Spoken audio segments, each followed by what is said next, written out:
These relationships that you think are so awesome, and you know why and I'll fill you in a little. I'll fill you in, especially the teenagers in the audience, and the young people in the audience who kind of just recently kind of shot an email and somebody emailed them back and a little Facebook thing happened, and, you know, a little wink and a little hee there in the playground, even though it's a separate school, but in recess you saw each other like hee like a little bit of that happened. Let me just fill you in a little. You know, all of this is a product of low self-esteem.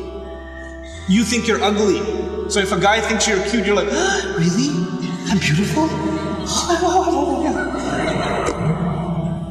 You know, you have low self-esteem. You think nobody's gonna like you, nobody's gonna want to marry you, and all of that stuff. And on the other hand, the guy, like, you know, we don't have good friendships and good relationships, and we're looking for something. And most of the guys, I don't have to tell you what's going on in your head. You and I have ijma' on this issue. The things that go on in our head. There's no reason for me to explain all of that to you, you know. But, you know, just because you have raging hormones and you're like daydreaming about girls and things like that, it doesn't mean that you're in love. It just means that you haven't controlled your temptations yet. And you're ruining somebody's life. You're ruining an entire family. You realize what you're doing? And you call it love? You tell me, if she was like 50 pounds fatter, you still be in love? Because she's the same person, same ruh inside her jasad, right? If she was a burn victim or something, if her hand burnt off, or her ear was missing, you still be in love? Or you find somebody else to love all of a sudden? And if you can't answer that question honestly, then come on, you're not in love, you're just hormonal. That's all you are, you know? This is what we've done to relationships that are supposed to be beautiful. Marriage is supposed to be a beautiful relationship. It's supposed to be a lifelong relationship. But because you're watching all of these models on TV and stupid, like, you know, women that are just throwing themselves at men and all this stuff, and you've developed this delusional concept of what it means to have love in your life. Delusional concept. Our deen came to free the world from this nonsense. To free it. Because we have a more mature understanding of what it means to have love in your life.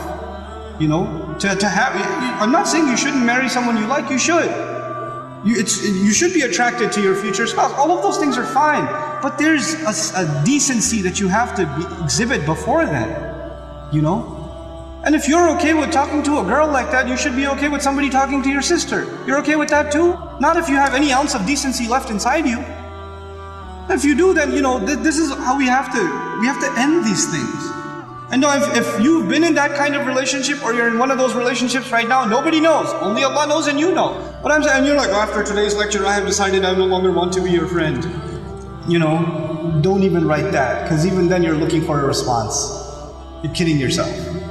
And then you're checking, did she write back? Yes, we should no longer be friends. And then you'll write back, you're right, we really shouldn't be friends anymore. And then she'll write back, yeah, never again. And then you're still doing it. Just stop, just cut it off. Just cut it off. It's not good for you. It's okay to be attracted to a girl. Allah put that in you. You're not evil for finding a girl beautiful. It's not haram for you to feel that way. You have to control it though. You have to control yourself. Our deen teaches us self-control. And if you cannot exhibit self-control in one aspect of your life, you'll lose self-control in other aspects of your life.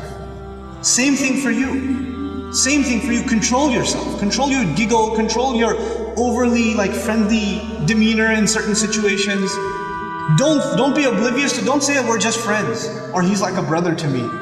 If he ain't your brother, he ain't your brother. That's it. That's it. Either he's your brother, you share a mom, or he's not. And that's the end of it.